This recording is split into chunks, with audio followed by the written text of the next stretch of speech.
na segunda carta do apóstolo Paulo aos crentes de Corinto.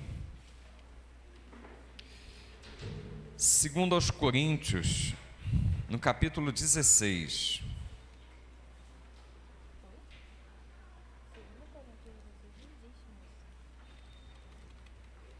O apóstolo Paulo passou cerca de 18 meses. Irmãos, é primeiro aos Coríntios. Eu peço perdão aos irmãos. É porque são tantas cartas de Coríntios, era justamente isso que eu ia falar com os irmãos. O apóstolo Paulo passou 16 meses na igreja de Corinto, 18 meses. E ele escreveu algumas cartas quando estava fora dessa igreja. Eu quero ler com os irmãos apenas os versículos 17 e 18.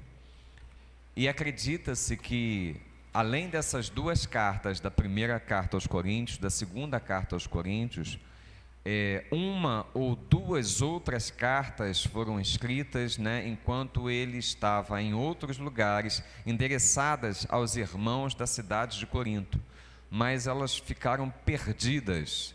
Então nós temos registradas aí essas duas cartas. Vamos ler, como são apenas 2 versículos, eu vou pedir para a igreja ler comigo. Vou pedir a introdução que não permita que ninguém transite nesse momento, nem entrando ou saindo do templo, para que nós tenhamos assim a total reverência à palavra de Deus. Então vamos ler todos juntos. Você pode acompanhar no telão e vamos fazer a leitura uníssona. Alegro-me com a vinda de Estéfanas e de Fortunato e de Acaico, porque estes supriram o que da vossa parte faltava, porque trouxeram refrigério ao meu espírito e ao vosso. Reconhecei, pois, a homens como estes. Até aí, irmãos. Feche seus olhos, deixe a sua Bíblia aberta, vamos falar com Deus. Santo Deus, nós te exaltamos. Nos alegramos, ó Deus, em estarmos na tua casa, Pai, nesta noite. Olha, Pai, o anseio do nosso coração é receber algo diretamente do Teu Espírito, Senhor, algo, Pai, que alimente a nossa alma, Pai, algo, Pai, que venha ao encontro dos nossos anseios, algo, Pai, que dê direção, Senhor, à nossa existência, porque nós cremos, ó Deus, que Tu és poderoso, Senhor, para fazer além daquilo que pedimos, além daquilo que precisamos, Pai, além daquilo que imaginamos. Por isso, Pai, nós te rogamos, fala aos nossos corações, nos dá, Senhor, direção para a existência, para a vida, aponta-nos, ó Deus, o caminho, ó Deus, mexe com as nossas estruturas, ó Deus, mexe com os nossos fundamentos e, ó Deus, em nome de Cristo Jesus, renova o nosso entendimento, conforme diz a Tua palavra, para que nós experimentemos a Tua vontade, Pai, que é boa, perfeita e agradável. Em nome de Cristo Jesus, Pai, em nome de Jesus, amém. E, ó Deus, na autoridade do Teu nome, eu repreendo todo espírito roubador da palavra, todo pensamento contrário, caiam por terra em nome de Cristo Jesus. O povo que aqui está é livre, ó Deus, para ouvir, para entender e para viver em conformidade com a Tua palavra, em nome de Jesus, amém e amém. Glórias a Deus. Irmãos, 2023, nós queremos viver na igreja o ano da comunhão. Irmãos, e comunhão é algo necessário, e mais do que necessário, é algo bom e proveitoso para a vida de todos nós. Cristo projetou isso para a igreja, e a Bíblia ela fala isso, né, na maioria das cartas, Novo Testamento. Cristo se preocupa com a unidade da igreja nos evangelhos. Os discípulos, né, ele aconselha eles ficarem juntos. Quando ele está subindo aos céus, ele fala assim, ó, permanecei, né, unidos juntos, né, até, né, que venha sobre vocês o Espírito da promessa. Então existe toda uma preocupação com a comunhão e a unidade da igreja. A unidade da igreja, ela não é algo humano. A unidade da igreja não é algo natural. A unidade da igreja é promovida pelo Espírito Santo de Deus. A presença do Espírito Santo de Deus é que promove essa unidade. Vou pedir para Fê, coloca para a gente Efésios capítulo 4, versículos de 1 a 6. O apóstolo Paulo, quando ele escreve a carta aos Efésios, ele coloca uma questão e ele apresenta quem promove a unidade da igreja. Ele fala assim: rogo-vos, pois, eu, prisioneiro no Senhor, que andeis de modo digno da vossa vocação, a que fostes chamados, com toda humildade, mansidão, longanimidade, suportando-vos uns aos outros em amor, esforçando-vos diligentemente por preservar a unidade do Espírito no vínculo da paz. A unidade da igreja de Deus sempre foi uma preocupação na vida do apóstolo. E aí ele prossegue, versículo 4. Há somente um corpo. E aí Paulo vai tratar do que vem a unidade. O que gera unidade no meio do corpo de Cristo, no meio da igreja? Há somente um corpo e um Espírito, como também fostes chamados numa só esperança da vossa vocação. Há um só Senhor, uma só fé, um só batismo, um só Deus e Pai de todos, o qual é sobre todos e age por meio de todos e está em todos. Então, o todos que Paulo anuncia ali, existe uma unidade nesse grupo, nesse ajuntamento, e essa unidade é manifesta pela presença do Espírito Santo de Deus. E o Espírito Santo, ele nos impulsiona a um relacionamento com Deus e a um relacionamento com o nosso próximo. E dentro desse relacionamento, assim como no relacionamento com Deus, eu e você, nós precisamos ter passos, respostas. Eu costumo dizer, eu ouvi uma vez e achei assim muito interessante e próprio. O relacionamento com Deus, ele é como um jogo de tabuleiro.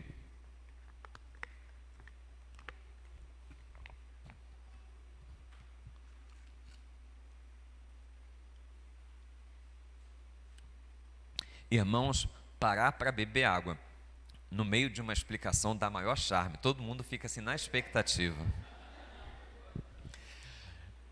O relacionamento com Deus é como um jogo de tabuleiro, porque o jogo de tabuleiro, alguém aqui já jogou damas, xadrez? Então, o jogo de tabuleiro, você dá a saída, o primeiro jogador, né, faz ali a primeira jogada. Depois, se o outro jogador não fizer a jogada, e às vezes, né, a gente está pensando ali em como é que a gente vai fazer a jogada, pensando 10, 15 jogadas à frente, demora tempo. Mas se o outro jogador não fizer a jogada, o jogo não continua, para o jogo. Assim é o nosso relacionamento com Deus. Eu preciso contribuir, cooperar com o que Deus tem para operar na minha vida. Você precisa contribuir. Então, e o interessante desse relacionamento é que Deus sempre vai ser fiel na parte que é dele. Ele sempre vai estar fazendo com fidelidade aquela parte que é dele, a jogada que ele precisa fazer, o passo que ele precisa tomar, a coisa acontece. O relacionamento emperra, irmãos, geralmente, na maioria das vezes, para não dizer em todas, quando eu que preciso fazer a jogada, eu preciso dar o passo, eu preciso tomar uma postura, e aí, quando eu não tomo essa postura, quando eu não tomo essa decisão, quando eu não vou adiante naquilo que é a vontade de Deus para a minha vida, e muitas vezes eu tenho o meu relacionamento com Deus parado, estagnado, e aí eu paro de crescer, eu paro de amadurecer na fé cristã, porque existe uma decisão, existe uma postura para ser tomada, existe um passo a ser dado e eu não vou adiante, por diversos motivos, irmãos, mas é sempre assim e Ele é fiel. Você crê nisso? Ele é fiel, os passos, dele são todos dados, sempre fica pendente ali a nossa parte. E o nosso relacionamento, então, o nosso relacionamento com Deus é uma cooperação. Deus, dá o passo dele e você precisa colaborar, contribuir para a coisa acontecer. E cada vez, que os passos vão sendo dados, Deus dá fielmente o dele, você vai respondendo adequadamente, a coisa vai acontecendo de forma que você vai desenvolvendo a fé cristã, através de um relacionamento com Deus. O Espírito Santo de Deus cuida de tudo isso, e você vai amadurecendo, na intimidade com Deus, naquilo que é a vontade de Deus para a sua vida. Na minha vida, com o relacionamento com o próximo não é diferente. Nós trabalhamos dentro de uma cooperação, e é sobre a cooperação no reino de Deus que nós precisamos traçar alguns pontos nesta noite. É disso que o apóstolo Paulo está falando. Ele chega no versículo 17 do capítulo 16 e manifesta a sua alegria pela chegada de 3 pessoas que para ele foi assim um diferencial, no seu momento, no momento em que Paulo estava vivendo, ele manifesta a alegria da chegada, da vinda de, deixa eu pegar uma cola aqui, Estéfanas, não são nomes comuns, irmãos, Fortunato, irmãos, eu já ouvi falar desse nome, não é um nome tão incomum aqui no Brasil não, Fortunato e Acaico.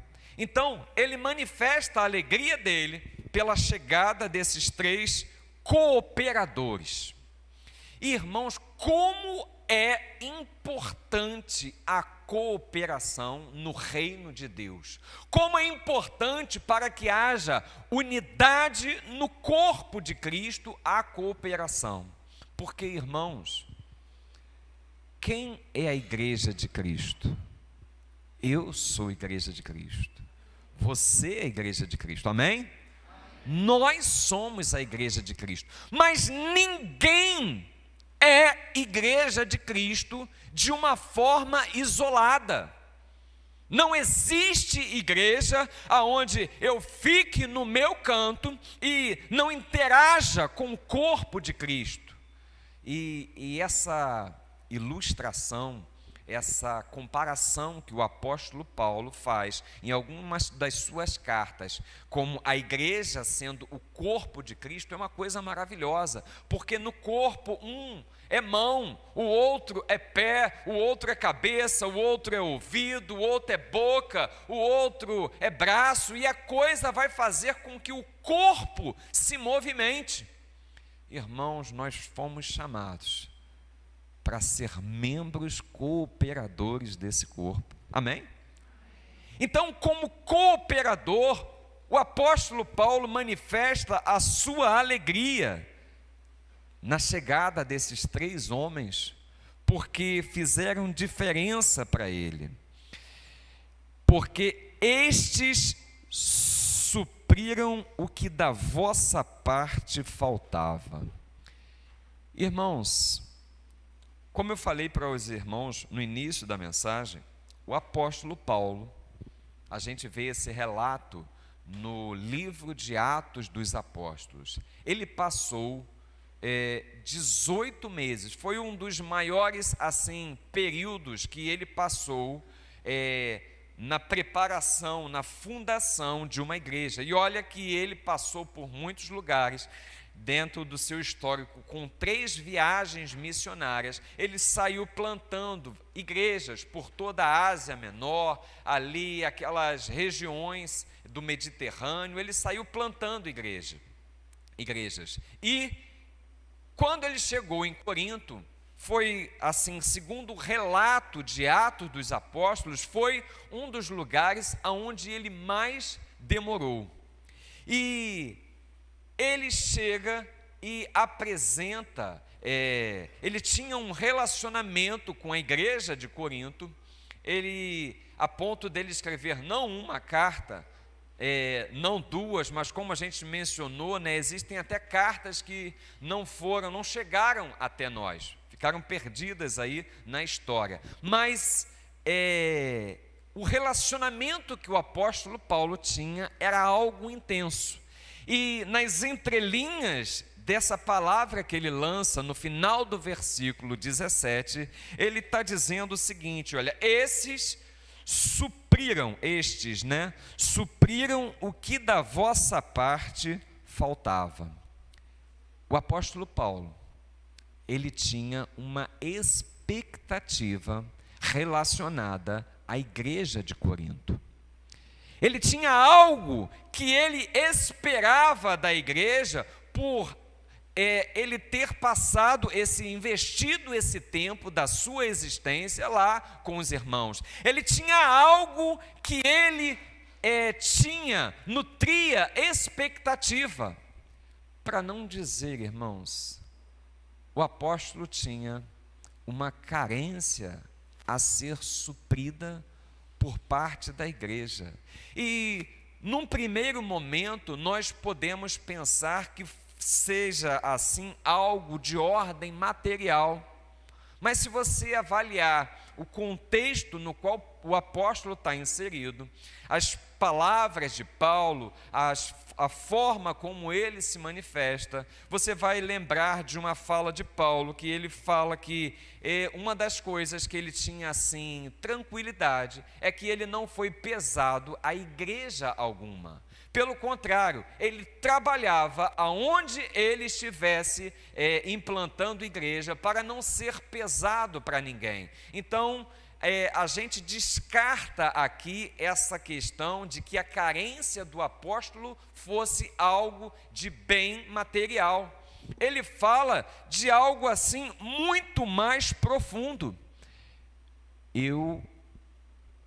Estes supriram o que da vossa parte me faltava. Irmãos, existia uma expectativa do apóstolo, que quando Estéfanas, Fortunato e Acaico chegou, veio assim suprir, talvez a saudade que o apóstolo tinha da igreja de Corinto, vendo esses 3 irmãos que eram da igreja de Corinto, quando eles chegaram, se fizeram presentes, essa necessidade emocional do apóstolo foi suprida.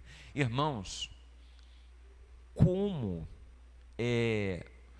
nós temos necessidades a serem supridas, e muitas vezes, assim como o apóstolo, não são necessidades de bens materiais. Como nós temos necessidades a serem supridas, às vezes, e na maioria das vezes, é apenas a necessidade de alguém para nos ouvir, alguém para parar e você emprestar o ouvido. E aí você chega, encontra talvez um amigo no meio do caminho, uma pessoa que você não vê há muito tempo, para ali e você empresta o ouvido, aí de repente, depois daqueles 5 minutos que você ouviu, a pessoa falou, no final ela fala assim: puxa vida, mas foi muito bom te encontrar, a gente precisa, né, marcar aí um encontro para a gente conversar, para a gente parar, amadurecer, né, colocar o papo em dia. Irmãos, as necessidades nossas e de quem está à nossa volta são muitas, e nós podemos manter a unidade da igreja como cooperadores, se nós estivermos sendo instrumento nas mãos de Deus para suprir a necessidade. Pode ser necessidade material? Pode ser necessidade emocional? Pode ser a necessidade de conversar, de dialogar, de ter alguém para trocar uma ideia. Irmãos, eu não sei, mas um gigante de Deus, tal como o apóstolo Paulo, ele para e fala assim: olha, existia uma necessidade da parte de vocês que não era suprida, mas quando esses 3 chegaram, eu tive essa necessidade suprida. Irmãos, nós estamos falando de um homem que foi um gigante na Bíblia. O homem escreveu cerca de 13 cartas e mais algumas que desconfiam alguns estudiosos que foram dele. Um homem que foi assim notório no Novo Testamento. Mas estamos falando de um ser humano. Estamos falando de um ser humano que tem carências e necessidades como qualquer outro. Talvez você cobre um pouco mais do seu líder de ministério, talvez você cobre um pouco mais de um líder da igreja, de um diácono, do seu pastor, mas a realidade é que todos nós temos necessidades e carências. Todos nós nutrimos expectativas em relação de uns para com os outros. E eu e você podemos ser cooperadores no reino de Deus, quando estas coisas, o Espírito Santo, né, falar ao seu ouvido: olha, para um pouquinho, ouve essa pessoa que está precisando apenas ser ouvida. Olha o que Paulo, ele fala de Epafrodito. Coloca para a gente Filipenses capítulo 2, versículo 25.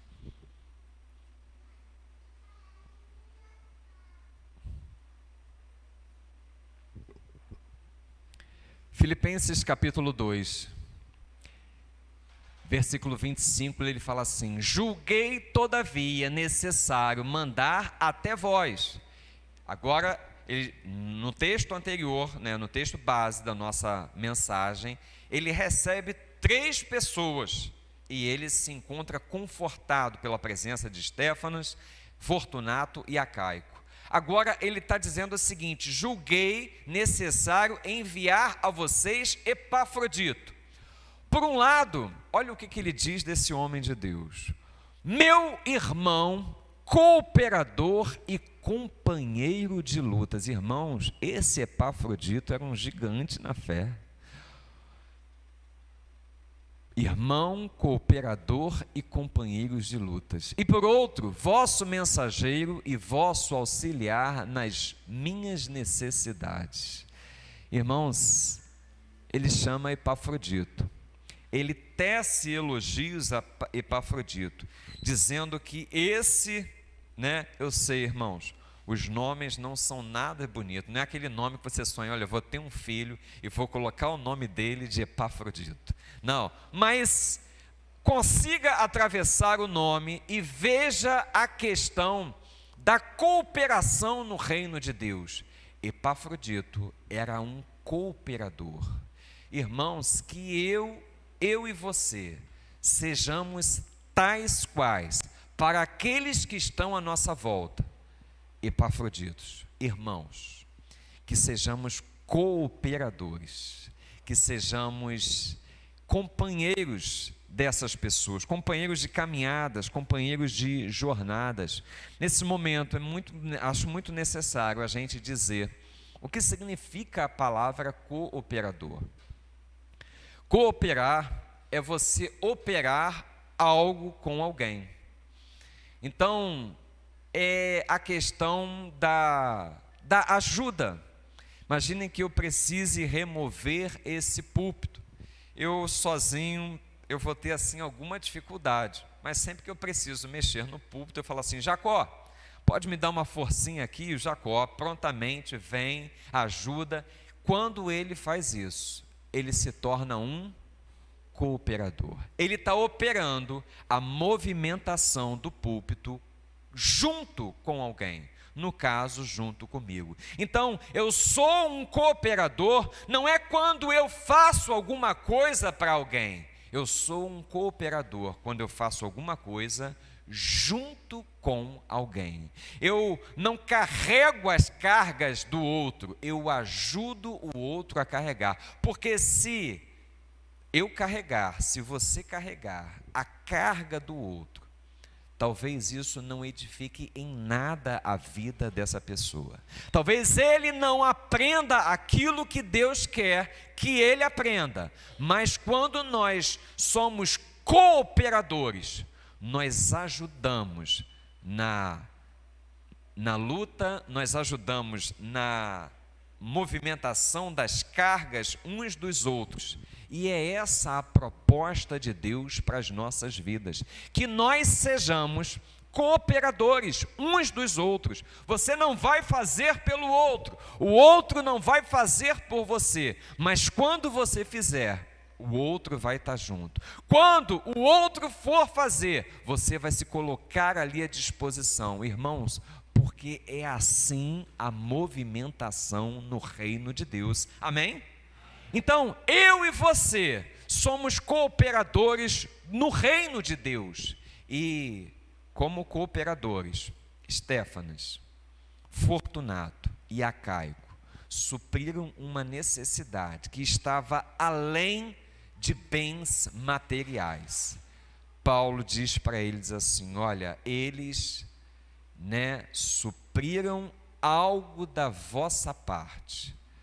Talvez eu fico imaginando que a saudade que o apóstolo Paulo tinha assim um aspecto emocional muito grande, atrelado à igreja de Corinto. Paulo, em uma das suas cartas, você percebe ele quase chorando diante da igreja. E ele tinha assim uma questão emocional, uma ligação emocional muito grande com Corinto. Talvez aqueles irmãos fizeram-se presentes, suprindo essa questão. O versículo 18 diz assim: porque trouxeram refrigério ao meu espírito e ao vosso. Irmãos, olha que coisa linda. Você já pensou na sua existência como trazendo refrigério à vida de alguém? Você já pensou na sua existência como trazendo assim algo confortável, conforto, uma palavra de alento? Irmãos, você é a igreja de Deus, eu sou a igreja de Deus, e na igreja nós precisamos trabalhar como cooperadores. Uma vez eu estava fazendo uma visita e cheguei na casa desse irmão, e quando eu cheguei na casa desse irmão, tinha já um outro irmão visitando essa pessoa. E conversa vai, conversa vem. Aquele irmão que estava recebendo as duas visitas falou assim: olha, não, porque a igreja faz muito tempo que ninguém vem me visitar, que a igreja não manifesta a presença. E aquele irmão que estava visitando falou assim: olha, mas eu estava aqui na semana passada, e eu, quando eu estou aqui, eu estou representando a igreja. E aí a pessoa entendeu que cada um de nós somos igreja de Cristo. Então, nós, quando estamos estendendo a mão, visitando na casa, visitando no hospital, atendendo a alguma necessidade, nós somos a igreja que está estendendo o seu braço através da minha vida, através da sua vida, e nos tornamos naquilo que o apóstolo chama de cooperadores no reino. Irmãos, um irmão ajudado por outro irmão é como um castelo forte, diz o texto da palavra de Deus. E o salmista, no Salmo 133, ele vai dizer esse poder da unidade. Ó, quão bom e quão maravilhoso é que os irmãos estejam em união. A unidade no corpo de Cristo, ela é algo assim exaltado, enaltecido. E ele vai chegar e vai falar no versículo seguinte, vai fazer uma comparação. Ele fala assim: é como o óleo que escorre e desce sobre a barba de Arão.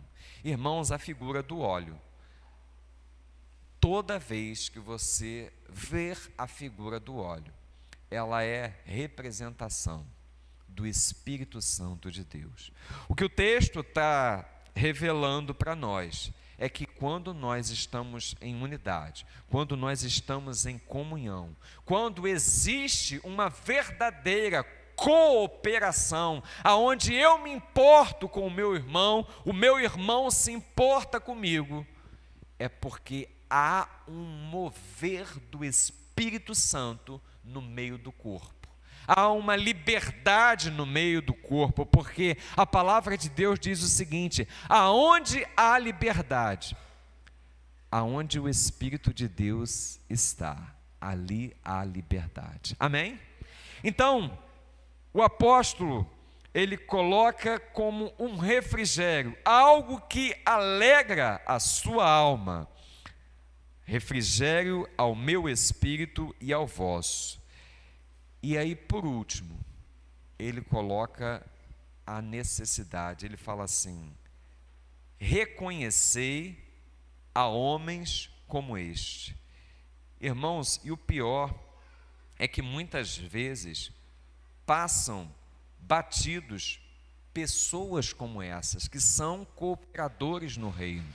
Muitas vezes, diante de nós recebemos a ajuda, recebemos a cooperação, mas não reconhecemos estas pessoas que são verdadeiros instrumentos nas mãos de Deus para abençoar nossas vidas. O apóstolo Paulo não só reconheceu na vida de Estéfanas, Fortunato e Acaico a bênção que eles foram, a chegada deles para a sua vida, como refrigério para o seu espírito, mas ele recomenda à igreja: reconhecei homens como estes. Irmãos, o reconhecimento é a manifestação da gratidão. Eu e você precisamos aprender a ser gratos a Deus. Primeiramente a Deus, porque se eu recebi a ajuda do meu irmão, foi porque Deus tocou no coração dele. E aí eu agradeço a Deus, mas eu preciso também manifestar a gratidão no meu coração. Eu preciso reconhecer esse cooperador de Cristo. Eu preciso reconhecer esse cooperador do reino de Deus. João, ele coloca essa questão na sua terceira carta. Ele estimula, a terceira carta de João só é um capítulo, no versículo 8, ele fala assim: portanto, devemos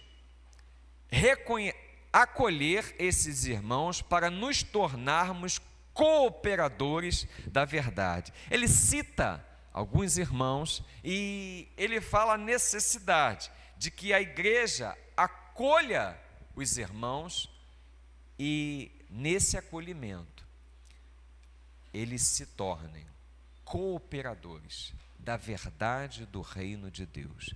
Irmãos, é muito importante para a nossa existência, para a nossa unidade como igreja, nós reconhecermos a necessidade de sermos cooperadores no reino, de valorizarmos aqueles a quem nós percebermos como cooperadores, porque esse mover no meio do corpo de Cristo vai restaurar a unidade do corpo, vai dar solidez à unidade do corpo e vai manifestar a presença do Espírito Santo na vida do corpo de Cristo, que é a sua igreja. Então, não somente oremos a Deus, peçamos a Deus que nós mesmos sejamos cooperadores, não carregar a carga do outro, mas ajudar o outro a carregar as suas cargas, e valorizemos aqueles que nós percebermos como cooperadores no corpo de Cristo, porque isso vai trazer o corpo para a unidade, isso vai trazer o corpo para um mover de Deus e um avivamento de Deus através da manifestação desta unidade no corpo. Que Deus abençoe a sua vida. Você recebe essa palavra? Diga assim: eu recebo em nome de Jesus. Glórias a Deus. Fica de pé, vamos louvar a Deus.